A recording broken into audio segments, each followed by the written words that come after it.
it over to Deanna. Thank you, Mayor. Yes, good news with the lifting of the executive order. Valley Road has received its base layer of pavement, and we will leave it in that condition until next spring when we'll come back and put the top 2 inches of pavement on. There will be temporary paint striping that's put in to delineate the lines and put in the stop bars and crosswalks on the roadway in the next week or so as the contractor's schedule permits. They completed driveways or working on driveways today and tomorrow, so great progress was made out there. The mayor also had mentioned the meeting on the 206 Bridges project, and DOT is looking to move ahead to put the project out to bid in December and award by February. But what they have a couple of planned areas of planned times of closure of the roadway. They're anticipating 2 weeks in January to do overnight work, where they would close 206 overnight for a period of 2 weeks to relocate overhead utility poles. But then the bulk of the work will not take place until June 30th, and they're anticipating a 4-month shutdown from June 30th to October 28th of 2017. And so we've been reviewing their detour plan and looking to provide comments back to them this week. But one of the good benefits of this project, if you want to say that, is that we are finally making progress on removing the inaccurate county designation from Princeton, Pike, Mercer Road, Mercer Street.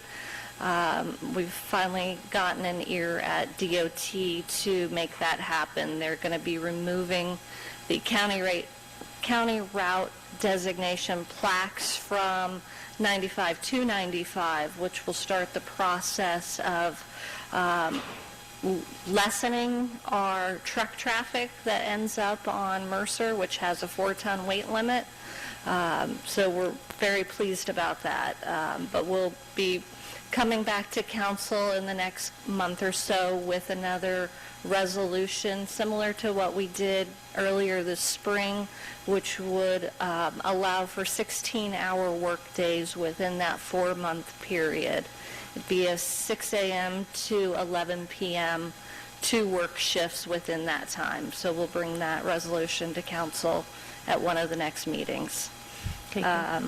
So those are DOT projects. We have on Monday the 21st, we have a neighborhood design meeting for the Harrison Street traffic signal replacement projects. This is our 2014 Safe Routes to School money, which is going to replace the traffic signal at Harrison and Franklin and Harrison and Hamilton.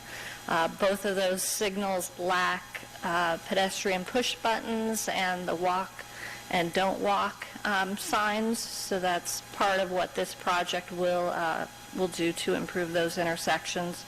On Tuesday the 22nd at 7 p.m. we have the Nassau Streetscape meeting.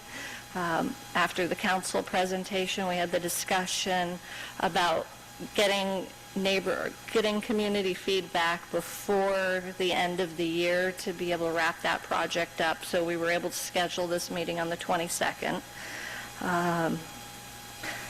Let's see, Great Road and Mountain Avenue, the traffic signal has been under construction at that intersection.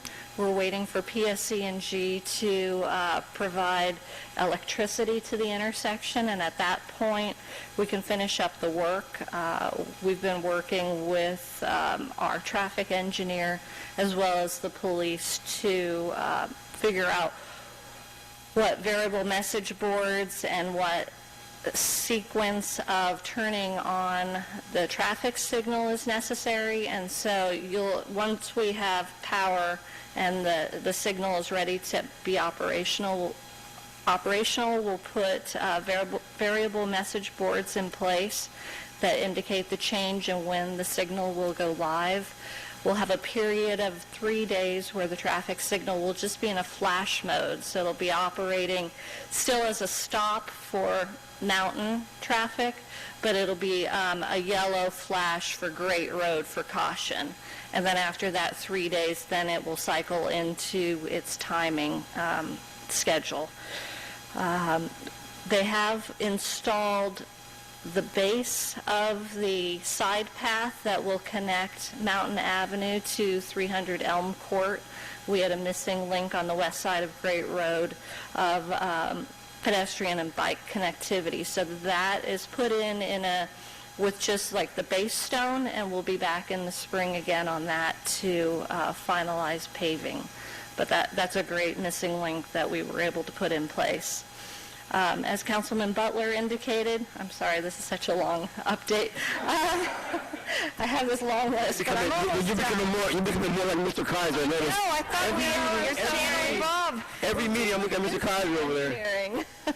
As Councilman Butler had indicated, we do have Mary Moss demolition out for quotes. We're expecting to receive quotes back on November 22nd, so we would be coming to council to award a contract for that. And as indicated, the area where the play equipment is would be left intact through the whole demolition process. We would be removing the 2-story wooden structure that was formerly the Housing Authority's property.